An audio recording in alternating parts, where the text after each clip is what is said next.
కాళ్లలో నొప్పి, నరాల వాపు వంటి లక్షణాలతో బాధపడుతున్నారా? వెరికోస్ వెయిన్స్ లో అత్యాధునిక చికిత్స ఏవిస్ వాస్కులర్ సెంటర్.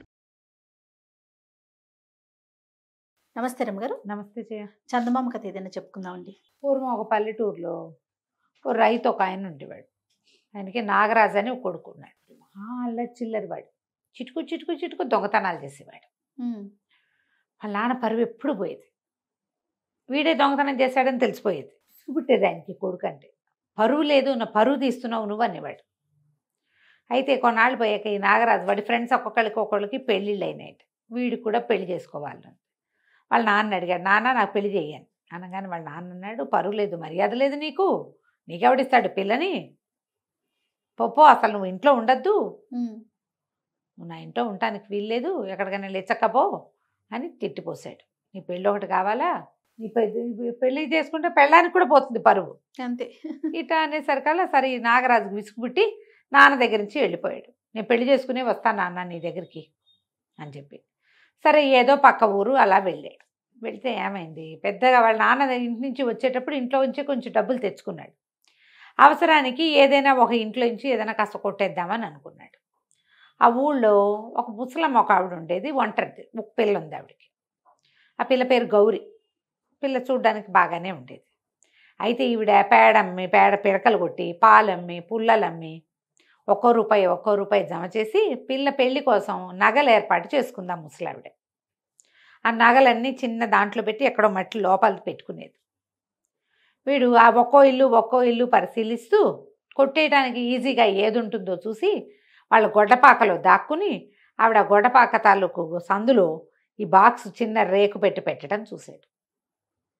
చూసి రేకు పెట్టిలో ఏమన్నా చూస్తే నగలు కనపడ్డాయి. ఇంకేముంది, సింపుల్. కానీ తను పై ఊరు నుంచి వచ్చినవాడు, ఈ ఊళ్ళో కొత్తవాడు ఎవడు అని ముందు తన్నే పట్టేస్తారు. అందుకని ఏం చేశాడు, ఈవిడ గొడ్ల వెనకాల వెళ్ళినప్పుడు పిల్లేమో పాలమ్మడానికి వెళ్ళింది, ఆవిడేమో గొడ్లు తోలుకోవడానికి వెళ్ళింది.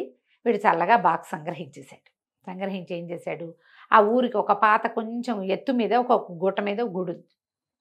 ఆ గుట్ట మీద గుడికి గుమ్మల్లో వాకిట్లో ఒక చిన్న గొయ్యి తీసి ఈ డబ్బా అందులో పాతి పెట్టేశాడు. ప్రస్తుతానికి డబ్బులు ఉన్నాయి, ఇవన్నీ రేవట అవసరాలకు అనమాట. ఆ గుళ్ళో ఒక సన్యాసి వేషం వేసుకుని గుళ్ళోనే ఉండటం మొదలుపెట్టాడు. ఈ డబ్బులు తీసుకుని చల్లగా జారుకోవాలి. కానీ పల్లెటూళ్ళలో ఏంటి, కొత్త ఊరి వాడిని పచ్చికెట్టేస్తారు. ఇప్పుడు మనం చూడు, మన ఊరు వెళ్తే నిమిషంలో మనం కొత్త వాళ్ళమని తెలిసిపోతుంది. అవును, ఊళ్ళల్లో మొక్కపరిచయాలు ఎక్కువ ఉంటాయి కదా. అందుకని జనాలకు అలవాటు అయ్యేదాకా ఈ సన్యాసి వేషంతో ఆ కూర్చున్నాడు. అయితే ఈ పిల్ల ఉంది కదా, ఈ ముసలావిడ కూతురు గౌరి, అది కొంచెం బుద్ధిమంతురాలు, చూడక చక్కటిదే. ఆ ఊళ్ళో గురువులని ఒక వాడు ఒకడు ఉండేవాడు, చిన్నవాటి ఆకురవుడి. వాడికి ఎంతసేపు ఈ గౌరిని చేసుకోవాలని వాళ్ళ అమ్మ దగ్గరికి వచ్చేటైతే వాళ్ళ అమ్మ తిట్టిపోసింది ముసలమ్మ.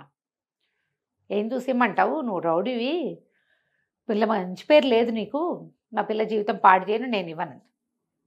అయితే ఎప్పుడైనా సరే ఈ పిల్లని లేవ తీసుకొచ్చేసేయాలని, పెళ్లి చేసేసుకోవాలని ఉంది వాడికి. ఈ కుర్రాడు మనవాడు మన నాగరాజు ఈ సన్యాసి వేషం వేసుకున్నారు 3-4 రోజులకి. ఒక రోజున ఏమైంది, గౌరీ వాళ్ళ అమ్మేమో సంతకెళ్ళింది. ఊళ్ళో గౌరికి 2 మేనమావలు ఉన్నారు, కాస్త ఈ అమ్మాయిని కొంచెం కనిపెట్టి ఉండేవాళ్ళు. ఆ మేనమావలు 2 కూడా వాళ్ళ అమ్మతో పాటు గేదెలు కొనడానికి సంతకెళ్ళిపోయారు. ఆ సంత అవతల ఊళ్ళో. దీనికి ఆసరా ఎవరు లేరు, ఈ పిల్ల ఒక్కతే ఉంది. ఇది మజ్జిగ అమ్మటానికి పెరుగు అమ్మేందుకు పట్టుకుపోయింది. పాలు పెరుగు అమ్ముతుంది, బుట్టలో పెట్టి ఆ గురువులకి దొరికేసింది. వాడేం చేశాడు, ఒక 5-6 స్నేహితుల్ని పుచ్చుకుని ఈ పిల్లని బండెక్కించుకుని కొండ మీద గుట్ట మీదకి తీసుకుపోయాడు. ఆ పిల్లకి గింజుకుంటుంది కానీ ఇంకెవరు లేరు. ఎవరైనా చూసి వీళ్ళ మేనమావలు ఎవరికైనా చెప్తే గొడవకు వచ్చేవాళ్ళు. ఇప్పుడు మామయ్యలు లేరు, ఎవరు లేరు, తల్లి లేదు గొడవ చేసేందుకు. ఈ పిల్ల అరిచి కేకలు పెట్టిన ఆ గురువుల మీద భయంతో ఎవరు దీని జోలికి రాల. కొండ గుట్ట మీదకి తీసుకుపోయాడు. గుట్ట మీద తీసుకెళ్ళి దాన్ని మండపంలో కోలేసి ఓ బ్రాహ్మణాన్ని తీసుకొచ్చారు. తాళి కట్టబోతూ ఉంటాయి. ఈ లోపల మండపానికి అవతల వైపు ఉన్న మండపంలో కూర్చున్నాడు నాగరాజు సన్యాసి వేషంలో. వాడికి తెలుసు ఈ పిల్ల తన నగలే కదా కొట్టేశాడు. అయ్యో పాపం దీన్ని వీడు బలవంతంగా చేసేసుకుంటున్నాడు, బంగారం ఏమో మనం తెచ్చేసాం, వీడెవడో దుర్మార్గుడు పెళ్లి కూడా చేసుకుని పిల్ల జీవితం ఏమైపోతుంది, బంగారం లేకపోయినా పిల్ల చూడచక్కంది లేని ఎవరో ఒకటి మంచివాడు చేసుకుంటాడు, రౌడీ వేధవ చేసుకుంటే. అక్కడి నుంచి లేచొచ్చి ఎవడరా అది, ఏమిట్రా, ఏం చేస్తున్నావురా అని అనేసరికల్లా ఆ గురువులు విసుక్కుంటూ, ఎవడరా నువ్వు, సన్యాసివాడా, పో అవతలకి, నా పని నన్ను చేసుకొనివ్వని కేకలు పెట్టాడు. కేకలు పెట్టేసరికల్లా, అబ్బా నువ్వు భలే మోహన్ రా నీది, నువ్వు చాలా అదృష్టవంతుడివి అన్నాడు సన్యాసి. అనేసరికల్లా వాడన్నాడు గురువులు, అదృష్టం కాకే చూడు ఎంత అందగతో చందమావలా ఉంది, దీన్ని పెళ్లి చేసుకుంటున్నాను అన్నాడు. చిచ్చి ఇదేం పిల్ల, ముదనష్ట పిల్ల, ఈ పిల్ల ఏమిటి, నువ్వు కాలు పెట్టిన చోట డబ్బు వస్తుందిరా, ఈ పిల్లని వదిలే నువ్వు అన్నాడు. కాలు అంటే ఎక్కడ పెట్టమంటావు కాలు అన్నాడు. గుమ్మంలో అడుగుపెట్టు, నువ్వు వెళ్ళు గుమ్మంలో, కానీ ఇగో నీ కాలు కింద డబ్బులుండి బంగారం ఉంది తీసుకోమన్నాడు. వాడే పాతి పెట్టాడు కదా, పోయి తీసి ఆ కింద తవ్వేసరికల్లా నగలు పెట్టి బయటపడింది. గురువులు సంకలు గుద్దేసుకున్నాడు. అయ్య బాబోయ్, నా జీవితంలో ఇంత బంగారం ఓసారి చూడలేదు స్వామీజీ, నువ్వు భలేవాడివి అని చెప్పి ఆ బంగారు పెట్టె తీసి ఆ చిన్న బాక్స్ ఉందిగా ఆ తన మాల సంచిలో పెట్టించాడు. పెట్టించి పదండ్రా పెళ్లి చేసుకుందా అన్నాడు. ఆనంగానే ఈ సన్యాసి అన్నాడు, చిచ్చి దౌర్భాగ్య పిల్ల, ఈ పిల్లని చేసుకుంటే ఏమీ లాభం లేదు, నువ్వు జైల్లో పడతావు దీన్ని చేసుకున్నావంటే, ఆ పిల్లని వదిలేసి నీ బంగారం దొరికి ఈ పిల్లెందుకు నీకు, పోపో అనేసరికలు వీడేం చేశాడు, బంగారం దొరికింది, అదృష్ట జాతకుండా అని చెప్తున్నాడు, అది నిజమైంది. ఈ పిల్ల ముదనష్ట పిల్ల, ఇది దౌర్భాగ్య పిల్ల, నష్టజాతకురాలు అని చెప్తుంటే అది కూడా నిజమే అవుతుంది. రేపొద్దున ఇప్పటిదాకా ఏనాడు జైల్లో పడలేదు, దీన్ని కానీ చేసుకుంటే ఆ జైలు ఇది వస్తుందేమోనని దాన్ని వదిలిపెట్టేసి ఆ గౌరీ పిల్లని అక్కడే వదిలిపెట్టేసి వెళ్ళిపోయాడు. జనాలతో దిగేశారు. ఈ పిల్ల కూడా ఏం చేసింది, దాని తట్టాబుట్ట ఎక్కడ పోయినాయో, అమ్మాయి ఆ బతుకు జీవుడా అని గుళ్ళో ఓ దండం పెట్టి ఆ సన్యాసికి ఓ దండం పెట్టి, బాబు రక్షించావు తాత నువ్వు ఎవడివో అని గబగబా దిగి ఇంటికి వెళ్ళిపోయింది. సరే ఇంటికి వెళ్ళేసరికల్లా మధ్యాహ్నానికి వాళ్ళ అమ్మ వచ్చింది. అంత ఇట్లా లాక్కుపోయాడని ఇట్లా జరిగిందని ఏదో చెప్పింది. సాయంత్రానికి ఆవిడ గేదెల దగ్గర పాలు తీస్తుంటే ఇక వీడొచ్చి నాగరాజు వచ్చి గౌరీ వాళ్ళ ఇంట్లో కనపడ్డాడు. కనపడేసరికి ఈ అమ్మాయి అట్లా చూస్తుంది, నేను ఎక్కడో చూశాను అనిపిస్తుంది. పొద్దునేంటి పెట్టుడు గడ్డంతో ఉంటున్నాడు, ఇప్పుడు గడ్డం లేదు.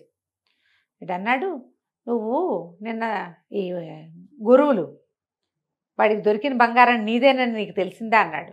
నాదేనా అంది. నీదే, మీ ఇంట్లో నుంచి మీ గొడ్ల సావిడిలో దాచిపెడితే అక్కడి నుంచి నేను తీసుకెళ్ళాను చెప్పేశాడు, నేనే తీసుకెళ్ళాను, ఏదో బాగుపడదామని నేను అక్కడ పాతి పెట్టాను.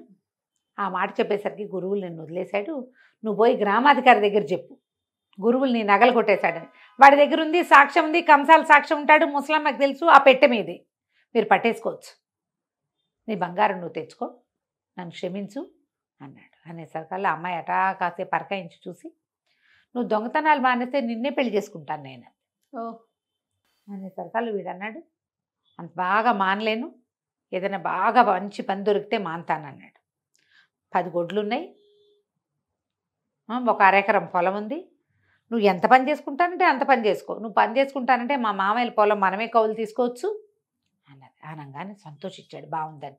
అక్కడి నుంచి ముసలిమామ లోపలికి వచ్చింది. ఎవరే కుర్రాడంటే, అమ్మాయి అబ్బాయి ఏనమ్మా, గురువుల దగ్గర నుంచి నన్ను రక్షించాడంటే, ఏ ఊరు బాబు ఏమిటి నాయనా అని కనుక్కుంది. పక్క ఊరేనని తెలిసింది, ఒకటే కులం, ఏవో చెప్పుకున్నారు, పెళ్ళి అన్నారు. 3వ రోజుకి పెళ్ళి అయిపోయింది. పెళ్ళి అయిపోగానే ముసలావిడ నా కూతురు నగలు కొట్టేశాడు గురువులు అని కేసు పెట్టింది. 3 రోజుల్లోనే ఈ గ్రామాధికారి గురువులను పెట్టించాడు. వాళ్ళ ఇంట్లో పట్టుకున్నారు. ఫ్రెండ్స్ అందరూ వీడికి ఒక బాక్స్ దొరికింది. ఎక్కడ దొరికింది అంటే తెలీదు, కానీ దొరికింది. నగలు వీళ్ళవని ప్రూవ్ అయిపోయింది. కంసాలు ఉంటాడు కదా, ఊరు కంసాలు, అతనే కదా చేసింది. వీళ్ళ అమ్మాయి పైగా వెనకాల గౌరీ గౌరీ అని రాయిచ్చింది వాళ్ళ అమ్మాయి. చంద్రహారాలు చేయించారు, దాని మీద బెళ్ళ ఉంటుందా, బెళ్ళ మీద గౌరీ. ఇప్పుడు గురువులని ఎట్లా అంటారు, బంగారం దొరికేసింది. అక్కడి నుంచి ఇతను ఏం చేశాడు, నాగరాజు ఈ గౌరీని వెంబడి పెట్టుకుని వాళ్ళ ఇంటికి వెళ్ళాడు. తలుపు కొట్టాడు. నాన్న నేను వచ్చాను తలుపు తీయమంటే, వాళ్ళ నాన్న అన్నాడు, ఎందుకు వచ్చావురా మళ్ళీ, పరువుగా బతుకుతుంటే. కాదు నాన్న, మంచి పరువైన కోడల్ని తీసుకొచ్చాను, తలుపు తీయమన్నాడు. తీసి చూస్తే ఏముంది, చక్కటి చుక్కలా ఉంది పిల్ల, బుద్ధిమంతురాలుగా ఉంది. బోల్డ్ సారి పట్టుకొచ్చింది, సామాన్లన్నీ లోపల పెట్టుకుని కొడుకుని కోడల్ని హాయిగా ఉంచుకున్నాడు. ఆ తర్వాత ఇంకా నాగరాజు ఎప్పుడు దొంగతనాలు చేయలే. Okay, good boy. వాడు బుద్ధిమంతుడు అయిపోయాడు. భార్యలు చాలా మంది మార్పు తెస్తారు జీవితాల్లో. అందుకని అల్లరి చిల్లరగా ఉండే అబ్బాయిలకి పాత రోజుల్లో పెళ్లి చేసేవాళ్ళు. పెళ్లి చేస్తే బుద్ధి వస్తుంది, బాధ్యత తెలుస్తుంది అని.